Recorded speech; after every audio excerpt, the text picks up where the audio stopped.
नमस्कार। Breaking news आप देख रहे हैं। इस वक्त की बड़ी खबर पटना से आ रही है। बिहार विधानसभा चुनाव का बिगुल कभी भी बज सकता है, लेकिन उससे पहले तेजस्वी यादव कुछ एक्टिव नजर आ रहे हैं। अचानक उन्होंने अपने घर पर आरजेडी विधायकों की बैठक बुलाई और इस बैठक के बाद उनका जो बयान सामने आया है, उस बयान पर भी बवाल खड़ा हो गया है। क्या है पूरी खबर, इस पर ज्यादा अपडेट के लिए मेरे साथ जुड़ रहे हैं मेरे सहयोगी नवेंदु। नवेंदु, जो खबर आ रही है और जो तेजस्वी यादव का बयान है वो क्या है? देखिए, तेजस्वी यादव ने साफ कर दिया है कि वो माफी नहीं मांगेंगे। महागठबंधन की तमाम पार्टियां माफी मांगने के बिल्कुल भी पक्ष में नहीं है।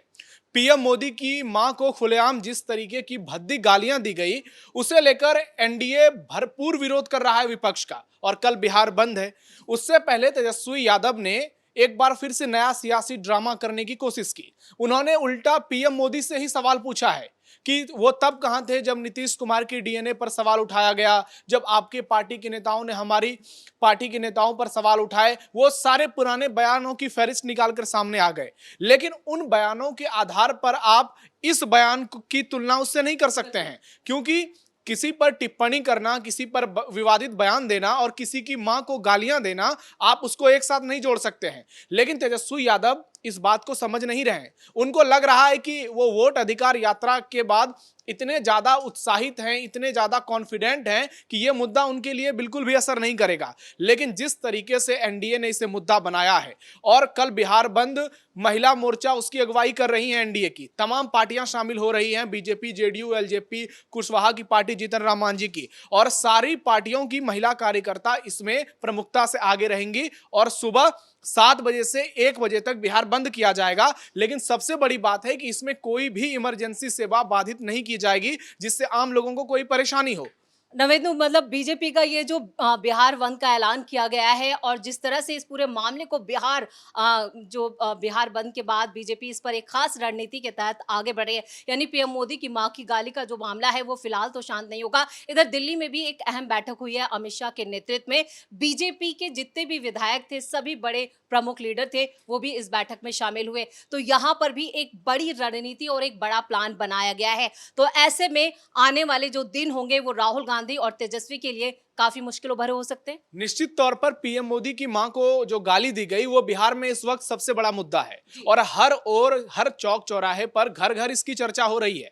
और पीएम मोदी ने जिस तरह से कल बयान दिया, वो महिलाओं के साथ कनेक्ट हुए, उन्होंने बड़ी बड़ी बातें की और सीधा इसे देश के अपमान से जोड़ा, महिलाओं के अपमान से जोड़ा।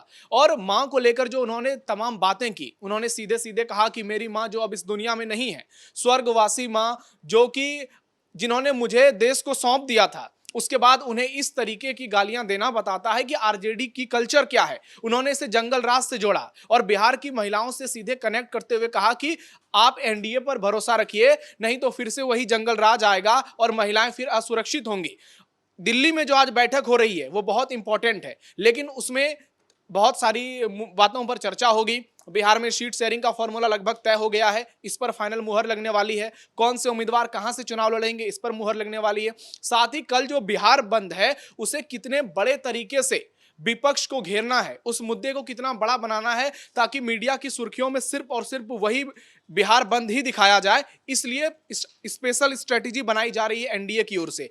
आपने कहा कि बीजेपी ने बिहार बंद किया है, बीजेपी के साथ साथ इसमें एनडीए की तमाम पार्टियां शामिल है। जिस तरह से चिराग पासवान सामने आए हैं, जीतन राम मांझी सामने आए हैं, उपेंद्र कुशवाहा सामने आए हैं, और नीतीश कुमार ने खुद इसके खिलाफ बयान दिया है। तो यह बताता है कि एनडीए जो है वो पूरी तरह से मजबूत है और एनडीए इस मुद्दे को चुनाव में सबसे बड़ा मुद्दा बनाना चाहता है। तो आपने एनडीए की मजबूती का जिक्र किया और अमित शाह के घर जो बैठक हुई है वो सीधा उसका कनेक्शन है कि एक बड़े स्तर पर एक बड़ी स्ट्रेटेजी तैयार की गई है अमित शाह के नेतृत्व में। लेकिन सवाल ये भी उठता है कि जिस तरह से वोटर अधिकार यात्रा का समापन हुआ, तो तेजस्वी ने भी अचानक इमरजेंसी मीटिंग बुलाई, लेकिन महागठबंधन की भी एक मीटिंग होने वाली है, लेकिन वो 15 सितंबर को। लेकिन उससे पहले तेजस्वी की ये मीटिंग क्या यहाँ पर जो विपक्ष है उसकी एकजुटता पे सवाल खड़ा करता है? निश्चित तौर पर एक और देखिए एनडीए कितना मजबूत है। सारे दल एकजुट होकर के पीएम मोदी ने जो बात कही है, जो अपील की है, उसके साथ चल रहे हैं। और बिहार बंद में सारे दल प्रतिनिधित्व कर भी रहे हैं, वो एकजुटता साफ नजर आ रही है। दूसरी ओर महागठबंधन में भले ही एक साथ दोनों लड़के चल रहे हों, लेकिन अंदर खाने सब कुछ ठीक नहीं है। जिस तरीके से सीट शेयरिंग को लेकर अभी तक कोई फॉर्मूला नहीं निकलकर सामने आ पा रहा है, तमाम दलों के नेता अलग अलग दावेदारी ठोक रहे हैं और उनके पास कोई मुद्दा और विजन नजर नहीं आ रहा है। ऐसे में एक और एनडीए मजबूत दिख रहा है, दूसरी ओर महागठबंधन पूरी तरह से कमजोर दिख रहा है और इसका सीधा असर बिहार चुनाव पर पड़ेगा, क्योंकि जब आपके पास कोई मजबूत मुद्दे नहीं होंगे, दूसरी ओर आप इतने बड़े बयान को देकर आपकी पूरी पार्टी फंसी हुई है जिसका कोई तोड़ ही नहीं है। क्योंकि बिहार में महिला अस्मिता आज सबसे बड़ा मुद्दा है। बिहार में सबसे ज्यादा महिलाएं वोटिंग करती हैं। वोटिंग टर्न आउट जो है बिहार में वो पुरुषों के मुकाबले 10% ज्यादा है। ऐसे में एनडीए पूरा प्लान कर रही है कि कैसे इस बार ज्यादा महिलाओं को टिकट दिया जाए, कैसे इस बार महिला जो कि नीतीश कुमार के साथ इंटैक्ट रही हैं उसे बरकरार रखा जाए, और इसके लिए बड़े बड़े फैसले भी किए जा रहे हैं। योजनाएं यही है वो भी ज्यादातर नीतीश कुमार की जो जितनी भी योजनाओं का भी जिक्र हो रहा है या उन्होंने जितने भी फैसले लिए हैं वो आधी आबादी को साधने के लिए ही है। निश्चित तौर पर 35% का आरक्षण देना ये वाकई में एक क्रांतिकारी फैसला है। उससे पहले बिहार पुलिस में 35% का आरक्षण दिया गया था। नीतीश कुमार कई ऐसी योजनाएं चला रहे हैं जो सीधे सीधे महिलाओं से जुड़ा हुआ है, जो लड़कियों से जुड़ा हुआ है। कोई भी लड़की बिहार में 10th पास करती हैं तो उसको 10,000 रुपए दिए जाते हैं, 12th पास करती हैं तो उनको 20,000 रुपए दिए जाते हैं, और वो ग्रेजुएशन पास करती हैं तो उनको 30,000 रुपए दिए जाते हैं, और उसके बाद मास्टर्स करने पर उनको 50,000 रुपए दिए जाते हैं। तो ये बताता है कि नीतीश कुमार ने जो योजना बेटी बचाओ बेटी पढ़ाओ, उसके बाद पोशाक योजना आगे बढ़ाई थी, उसे लेकर लोगों में उसका रिएक्शन देखने को मिलता है, उसे लेकर लोगों की सोच नजर आती है। और ये बताता है कि एक और तेजस्वी यादव जो जंगल राज को खुलेआम प्रमोट करते हैं, सड़कों पर खुलेआम डांस करके बताते हैं कि उनकी असली सोच क्या है। दूसरी ओर एनडीए मुद्दों के साथ आगे बढ़ रहा है और ये बता रहा है कि बिहार चुनाव में कितनी मजबूती से नरेंद्र मोदी और नीतीश कुमार की अगुवाई में एनडीए आगे बढ़ रहा है, और बिहार बंद उसी कड़ी में एक बड़ा हिस्सा होने जा रहा है। बिहार बंद का आपने नवेंदु जिक्र किया तो कल ये माना जाए कि कल एनडीए मतलब वोटर अधिकार यात्रा में महागठबंधन ने तो अपनी ताकत दिखा दी जो पूरी तरह से बिखरा हुआ नजर आया, लेकिन अब बारी जो है वो एनडीए की है और कल होने वाला बिहार आंदोलन शक्ति प्रदर्शन भी। निश्चित तौर पर तेजस्वी ने आज जो बयान दिया है, उन्होंने कहा है कि बीजेपी एनडीए डर गई है हमारे वोटर अधिकार यात्रा से। तो उन्होंने 15-16 दिनों में जो नैरेटिव तैयार करने की कोशिश की, बीजेपी इस तरह से तैयारी कर रही है बिहार बंद की कि ऐसा मैसेज देना है लोगों को कि 15-16 दिनों की उनकी यात्रा से ज्यादा पावरफुल हमारा ये वाला प्रदर्शन है जो हम आरजेडी के खिलाफ कर रहे हैं, कांग्रेस के खिलाफ कर रहे हैं, महागठबंधन के खिलाफ कर रहे हैं, और इसका सीधा लाभ चुनाव में बीजेपी को मिलेगा। बिल्कुल, चलिए इस तमाम जानकारी के लिए बहुत बहुत धन्यवाद नवेंदु।